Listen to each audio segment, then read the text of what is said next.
Thank you. Great to be here. Thanks so much. Great to be back in Okaloosa County. Please have a seat. We're really excited about today's announcement.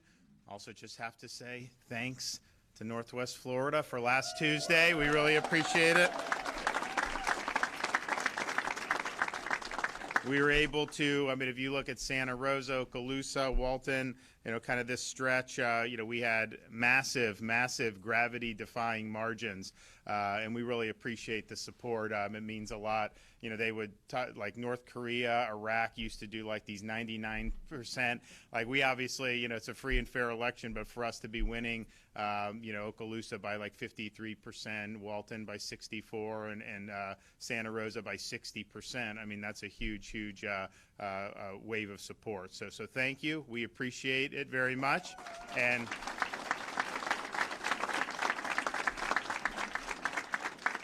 And what governor has been to Northwest Florida more than me? None of them have been there more than me. So we appreciate it. And today we're excited to be here for an announcement with Manny Diaz, our Commissioner of Education, your Superintendent of Schools, Marcus Chamber, John Spolsky, the principal here at Fort Walton Beach High School. We have Senator Broxton with us here today, Representative Pat Maney here today, and then we're going to hear from Jesus Barrio, retired U.S. Army, father of 11th grade student Genevieve Barrio. And one of the great things about Northwest Florida is we have a great active duty military component across a number of our counties. And I'm a Navy guy, so I know a lot about the Pensacola base over in Escambia. But of course, you look here in Okaloosa, massive footprint of active duty personnel. And so that's something that we really appreciate. It's something that we're happy to have. We think it enriches our communities, but we also understand that there can be challenges that come with the military lifestyle. Oftentimes military families are moving from base to base over the course of a career. You get those PCS orders, 2.5 years into a tour, and you end up, you could be on the other side of the United States. And that in and of itself is a challenge, but when you're talking about having school children that are making that change, that can be very challenging. And a child whose parents are in active duty service will move to a new school 6 to 9 times from the time they enter kindergarten until they graduate from high school if their parents are serving throughout that whole period of time. So that's not easy to do. That's something that does present challenges for us. But we wanted to make sure in Florida we're doing all that we can to head off those challenges and to make sure that our school system was very sensitive to some of the challenges posed when you have active duty military that are constantly moving around. So last year we worked with the legislature and I signed legislation to establish what we call the Purple Star Campus Program. And the Florida Department of Education under this program recognizes schools that go above and beyond to help children of military families to succeed. So the individual schools that apply for this designation must do the following. 1, designate a faculty member as the military point of contact. Number 2, establish a student-led transition program where military students are connected with non-military peers that can help them engage in school activities. You need to also reserve at least 5% of open enrollment seats for military students, and you need to provide teachers with more professional development specialized for military students. And Okaloosa County has the highest percentage of military student enrollment out of any school district in the state of Florida. Over 5,600 children of military service members are enrolled in Okaloosa schools. And so I'm happy to announce today that 35 schools in Okaloosa County will now be designated as Purple Star schools.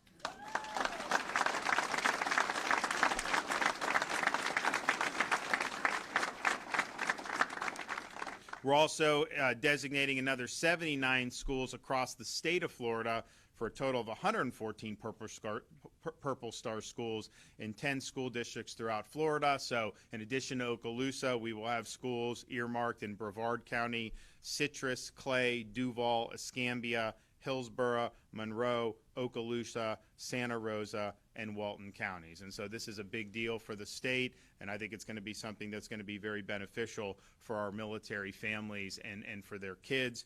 Earlier this year, I also signed legislation allowing veterans with 4 years of military experience and an associate's degree to obtain a 5-year temporary teaching certificate now, rather than have to wait until they earn the bachelor's degree.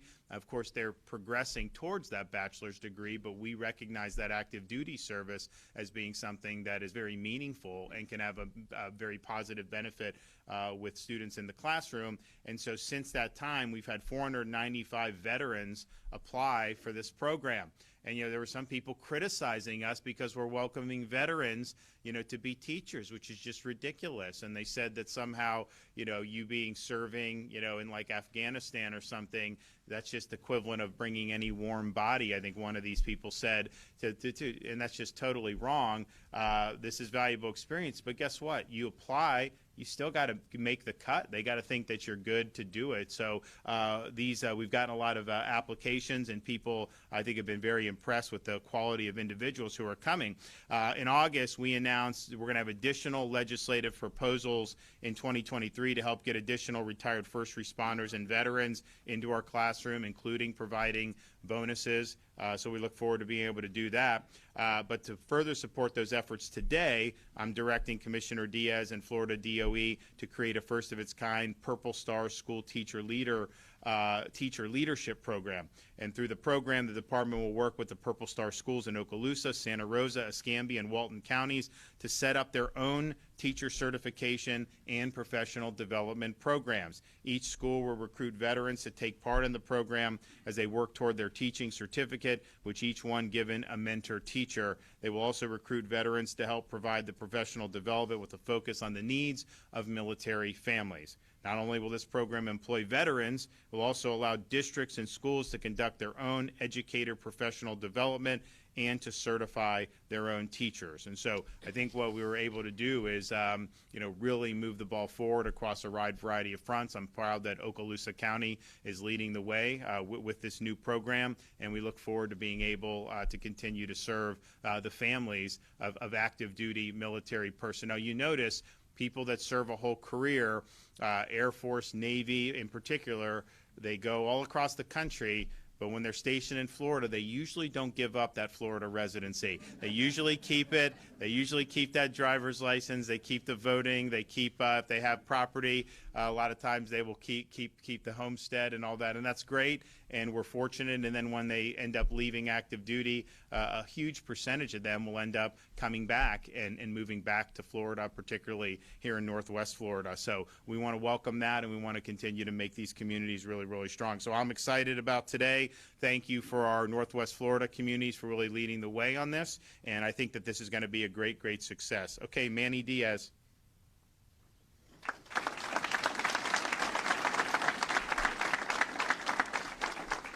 Thank you, Governor DeSantis, for not only making Florida the education state, but also the most military-friendly state in the United States. And what a great place to celebrate this here in Okaloosa County with Superintendent Marcus Chambers, who, as you heard the governor say, has the highest percentage of students tied to the military. And this designation, this Purple Star School designation, is important, not just because of designation, because of the flexibility that these schools are providing military families who go through this change, this travel, especially for the students. And by having this designation, it sends the message, a clear message to the Department of Defense that our bases here in Florida are supported completely by the education system here in Florida to make sure our students and our military families are taken care of, and that our members of the military can serve without worrying about where their students are going to school, making sure they have the flexibility. So thank you, Superintendent Chambers, for the flexibility you provided. And again, thank you, Governor DeSantis, for your leadership on this. Purple Star Teacher Leader Program is going to really dovetail with the military pathway certification and really bring more veterans into our schools, providing them professional development at the local level where it's best so they can serve the population in that community, whether it's a military community like here in the Panhandle or all over our state. So that is a great item that we look forward to putting into place, Governor. Thank you for leading on that. And it's always great to have a governor who continues to fight for those that fight for us. So thank you, Governor. Okay. Marcus. And I just want to say first, on behalf of Okaloosa County, we want to congratulate you again on an overwhelming victory.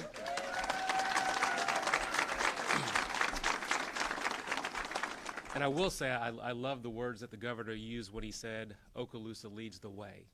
And I say that not just simply for a badge of honor, but because when you look over here to my right and those behind us, these are students right here in Okaloosa County. Of the 5,700 students in our county, many of them are active duty dependents. And when their families go away, whether it's TDY or whether they're deployed, it's the schools and it's the teachers, it's the staff, it's the administrators who make a difference in their lives and being there for them and to support them. Or when they move in to a new area. I remember being a student who would come to a new school, and I said to myself, where am I going to sit during lunch? But our schools are putting programs in place to make students comfortable and make that transition coming in very important. Our school board members are here today. We have teachers and staff that are here today, and this is important for our county. When you look at Eglin, Hobart, you look at the 7 Special Forces, Duke, so many military folks are a part of this. Not only the 5,700 students, but it's also about those who are in this community, and we know the impact that the military brings to this community and what this school district is about as well. So we have Principal Spolsky here. We have some of our other high school principals back there. I see Crestview, I see Niceville as well. And it's representative. 35 schools, 92% of our schools are Purple Star schools. And that's something, Governor, I could not be more proud of. So thank you. Okay, good. Good to see everyone out there. I just want to say thank you for an outstanding show. Governor, appreciate you being here. But look at the leadership that's here with us today, really. When you look all across the board, locally, at the state level, and of course our superintendent and our board, there's a common theme in the military, and that is what? Service before self. And I want to thank all of our students that are non-military for embracing all of our military students that come in. You guys know we're a family here. Thank you. We take care of each other, and it's a common theme through Okaloosa County School District as well.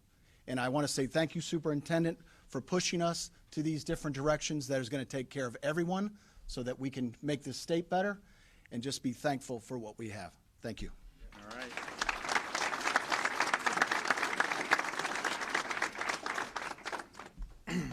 Good morning.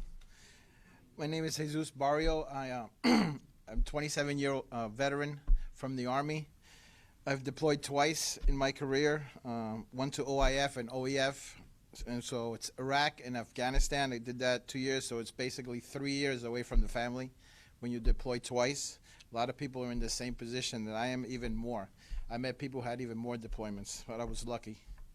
My daughter, she goes to school here. We left. We first came from New Jersey, from Fort Dix, which they changed to JBMDL. It'll always be Fort Dix to me. So from there, we went to Minot. Why not Minot? No beaches. That's why. Okay. So and it was very cold in Minot. So it was you stayed home a lot. So the schools were good, but they weren't as good as what you have here. So when we came to Florida, she was, again, every time we left, it was the kids got sad. They had to leave their kids, all their friends behind and everything, and that actually hurt us. But we had to move because we got orders, so we got to go. This time it wasn't me. This time it was my wife, because she's a captain in the U.S. Air Force. She's active duty. So we came here, and they said Herbert Field, and I was like, what is that? I don't even know what that. Florida, I never heard of that. And then I looked at the pictures online, and I go, we're going there. I was like, from Minot, white sand beaches, 86 degrees water, I go, we're going there. I go, and I'm never leaving there. I go, I've always had a thing for Florida. My whole career, I wanted to end up in Florida. I'm ready. I'm planted here. This is great. Florida is great. But when we got here to this school, she was sad. She didn't have any friends. The guidance counselor, Miss Davis, I think it is Miss Davis, she's the guidance counselor for the military, which never happened in Minot. She came over, and then she actually introduced my daughter to other friends, which were from Minot. And then she actually started, getting better and started adding friends and stuff, because for a minute there, it was like, oh my God, I don't even want to go to school. I don't like this. I have no friends, and the whole shebang. But because of that, because of the support that you had at this school in Fort Walton Beach, she was able to make friends, and now she's thriving. She actually went to her first football game here, and it was like awesome. She had a great time. I've been telling her, but her friends told her, and she went. So you know how that works because you're a parent. I could say it till I'm blue in their face, but once they say it, hey, great idea. I was like, huh. Same thing with the wife, so don't even laugh about that, all right? There you got you, all right? So that's all I'm saying. You know what I'm saying? But the other thing is I have a son. He's in the Navy right now. He actually went to Minot, and he started his high school in New Jersey, and he finished off in Minot during COVID. So during COVID, he graduated along with all the other students. That's what his life was about. When he got here, he left, and then he joined the Navy. So I was like real proud of him. He's in the Navy now, and he's still going through training. So I'm like, we did a good job. I go, now he's in the Navy. He's got all the conservative values his family has, and this state fits, because of all the stuff going on in the world right now and in the United States. So I'm so glad that it is DeSantis. I voted for him. It was great. It was great. I'm telling you, I saw that speech, smoking a cigar on the front. He was doing that speech after victory speech, and I was like, yes! And I was screaming. I was outside like, yes! My wife's like, what's going on? I go, he's decided to speak. I go, leave me alone. So that was me, an old Army veteran, but, we're very emotional, and we get really loud, and, posters and really like that. So that's besides the point, but the main point is that this school has helped a lot with my daughter, and it has helped her tremendously.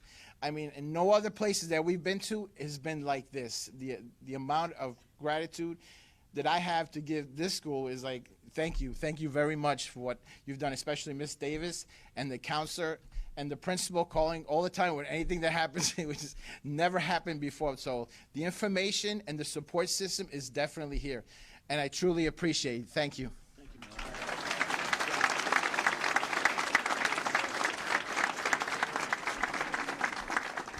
Well, we're happy. We're excited about what we're going to be able to do with this new program and with more teacher recruitment, and we've got a lot of other good stuff coming up in the ensuing months, particularly as we get into the big legislative session in March. And so I thank everybody for all their hard work here, and we've got a lot more to do. So thank you. Okay, anybody have any questions? Governor DeSantis, we would like to know what you think about Trump's big announcement and some of the less than flattering comments he has made about you. Well, one of the things I've learned in this job is when you're leading, when you're getting things done, you take incoming fire. That's just the nature of it. I roll out of bed in the morning. I've got corporate media outlets that have a spasm, just the fact that I'm getting up in the morning, and it's constantly attacking. And this is just what's happened. I don't think any governor got attacked more, particularly by corporate media, than me over my 4-year term. And yet, I think what you learn is all that's just noise. And really what matters is, are you leading? Are you getting in front of issues? Are you delivering results for people? And are you standing up for folks? And if you do that, then none of that stuff matters. And that's what we've done. We focused on results and leadership. And, at the end of the day, I would just tell people to go check out the scoreboard from last Tuesday night. The fact of the matter is,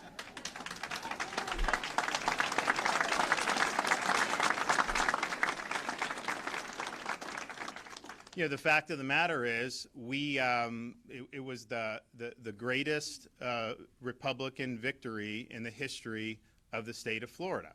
And it wasn't just the best governor victory. Of course, it was that. But we swept in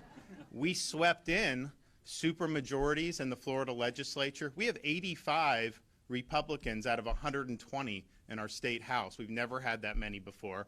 We have 28 senators out of 40 that are Republicans. Never had that many. And honestly, they could have had 29 if they would have done the Osceola one.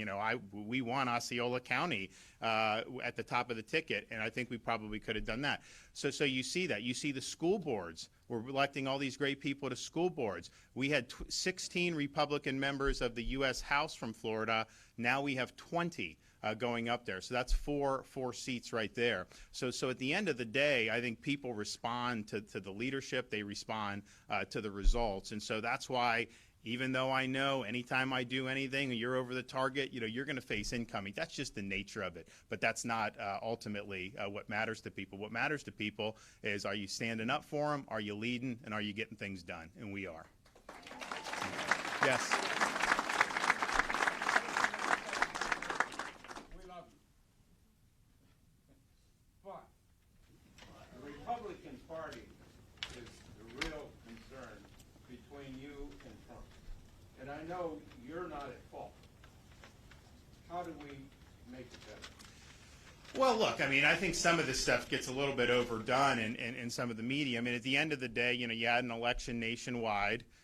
There were some success stories across the country. I think the Georgia governor, I think Ohio, I think Texas, but there were a lot of disappointments. That's just the reality. It was a hugely underwhelming, disappointing performance, especially given that Biden's policies are overwhelmingly unpopular. People think the country's going in the wrong direction. When that happens, they almost always want to choose to correct that by going. Yet in a lot of these states, they didn't do that. Well, the one place I think that people can look to as the blueprint is Florida. Because what have we done? We came in, I had a very close election. In fact, before I became governor, 2010, 2012, 2014, 2016, 2018, all the major races, governor, presidential, were 1 point or less for that time. So in my race was less than a point in 2018. And so we came in to a very, very large, diverse swing state, and we led. And we were on offense, and we didn't shy away from big issues. We took on those issues, and we won victory after victory for the people of Florida. Of course, when you had COVID come, I had to stand on the wall and say, you know what? We're not going to let this state descend into a Faucian dystopia. We're going to stand up for people. We're going to keep things going. And so we did that, and people appreciate that. But we were bold throughout this whole 4 years. I didn't didn't have my finger in the wind. I wasn't trying to contort myself into being something that I'm not. Everyone knew where I stood. Everyone knew what we were doing, and we did it. But I think what it shows is that, if people see that you're leading and they see that you mean what you say and say what you mean, and that you're willing to and you're able to deliver results, we get people to vote for us who may not be in our party. And that's really what you need to do. You don't win by 1.5 million votes if you only get your own party. And so what we were able to do, yes, obviously we got a lot of Republicans turning out because they were supportive, and we appreciate that. But, we won independents by between 15 and 20 points. We probably won 60% of Hispanics statewide. That's a record. No Republican has ever done that. I don't think anyone's ever done that. We won women. That hasn't been done by a Republican governor for 20 years. So we did that. We won Miami-Dade County, biggest, most urban county in Florida, 70% Latino. And not only did we win it for the first time in 20 years, we won it by 11%. It was a landslide down in Miami-Dade. Not only that, we won Palm Beach County, which has not been won by a Republican for governor in almost 40 years. And we were able to win Palm Beach, which people didn't think was necessarily possible. You look at Osceola County, we flipped that. A huge swing in our direction. Again, that's a predominantly a Hispanic county. And so I think that what Florida showed is that, the good policies and the good leadership can reverberate just beyond your little silo of the people that agree with you on everything.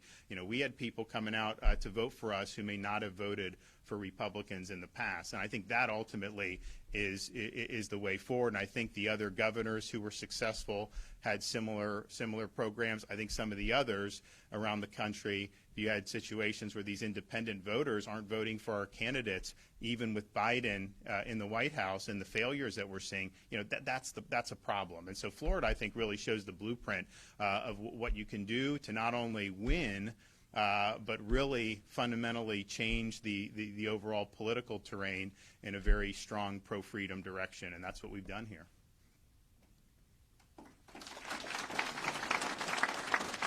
All right. Well, we'll be back soon. We've got some more stuff that we're going to be working on over the next week. We are going to do a special session of the legislature. We're working on the dates in December. We're going to be tackling, number of different issues there, which will be important. We may even end up, doing one or two in January, February potentially. We're talking with the legislators, seeing what's there. But I think we're going to have a very robust agenda, and I think people will be very pleased with the additional points we're able to put out on the board. Thanks.